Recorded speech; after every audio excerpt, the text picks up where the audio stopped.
All right, stuff I like. So it was Bram Stoker's birthday yesterday. He's 170 years old. Looks great. And he wrote only one thing. He wrote only one thing that's worthwhile. He wrote Dracula in 1897. And of course, everybody knows Dracula. Don't have to introduce it, but it is worth knowing that he kind of invented the vampire. I mean, he took certain parts of legends and he invented all these things that have become standard issue that you kind of have to do if you tell a vampire story, and they were really his invention. And what makes the book, I've talked about this before, but it's worth repeating because it's such a good book and such an exciting book and such a frightening book. It's very rare that you read a book that is actually scary, and this book is scary. And what makes it so scary is that I think it's pretty clear that Bram Stoker was a closet gay guy.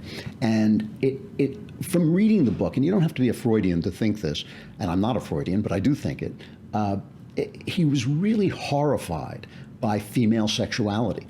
And the book is not about the horror of female sexuality at all. It's simply powered by his horror of it. If you read the scene where Lucy, who becomes a vampire, and they have to stake her through the heart, if you read it, it is a scene of sex. It's a scene of sex being turned into death. And that's the mechanism, the way the book works. It's not what the book is about, but it's the mechanism, the way it works. Everything is turned into physical material. So instead of the blood and wine of the mass, he's drinking blood. Instead of a body with a soul that's living, he's lost his soul, and he's just a living body that just goes on and on and on, preying on other people. And that really is, to some degree, what the story is about. It's about materialism versus faith. And one of the things that's really fascinating about it, a lot of Victorian stories have this theme, especially ghost stories, the question of faith and spirituality, usually portrayed as a ghost or some horrifying supernatural thing that's happening, and then the scientist who doesn't believe in it and whose beliefs are shattered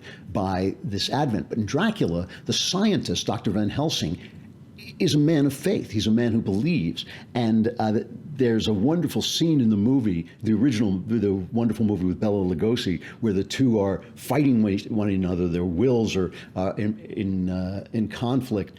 And Dracula leaps at Van Helsing, and Van Helsing pulls out the cross, and Dracula is flung back away from him. And it really is this beautiful moment of the man of intelligence, the man of science, is the man of faith, and that really gives it a very different feeling. There's a strain of thought that Dracula represents the evil Jews, that it's an anti-Semitic book. And in the movie, Dracula, the Bela Lugosi movie, Dracula wears a pendant that actually is a Star of David, though whether it's meant to be or not, whether they did that by accident or not, I don't know.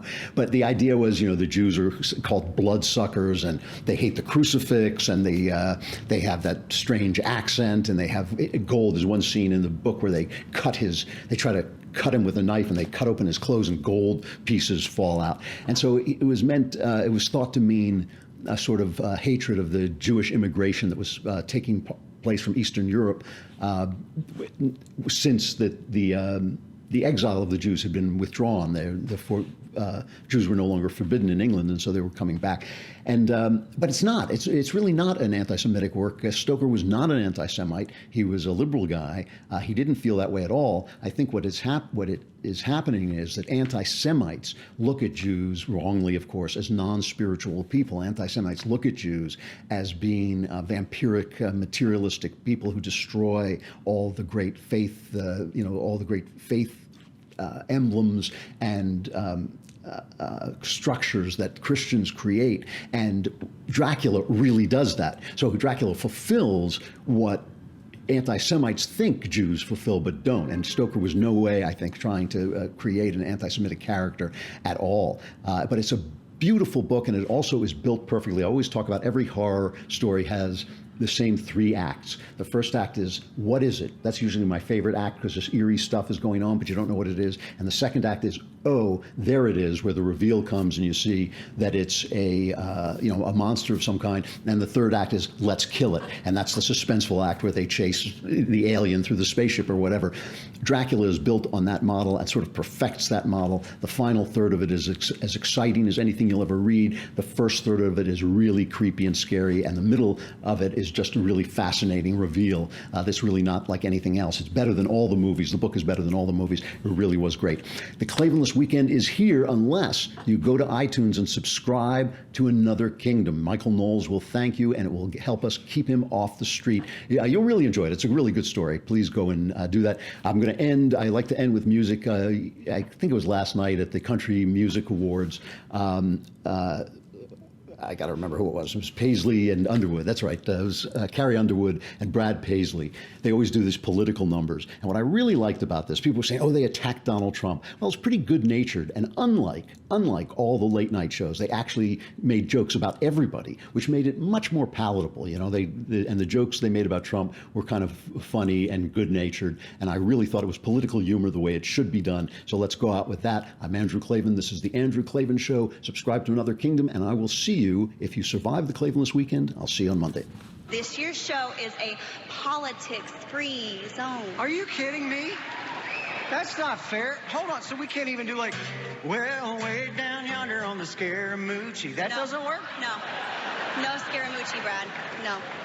What about like, well, she's gone, gone, gone. No. Gone, gone, gone. Oh, no, she wrote a memoir. Hillary's back. Can't do it? Creative, but no. Mm-mm. So that means like no more Hold Me Closer Bernie Sanders. No, can't do it. No Harbor Valley DNC. Nope. Not even Stand By Your Manafort? Definitely not. What are we going to do then? Well, I mean, clearly we can't say or play anything. So I guess to present our first award of the night, the stars of the new movie. What are you doing, Brad? Oh, I'm definitely not doing this one.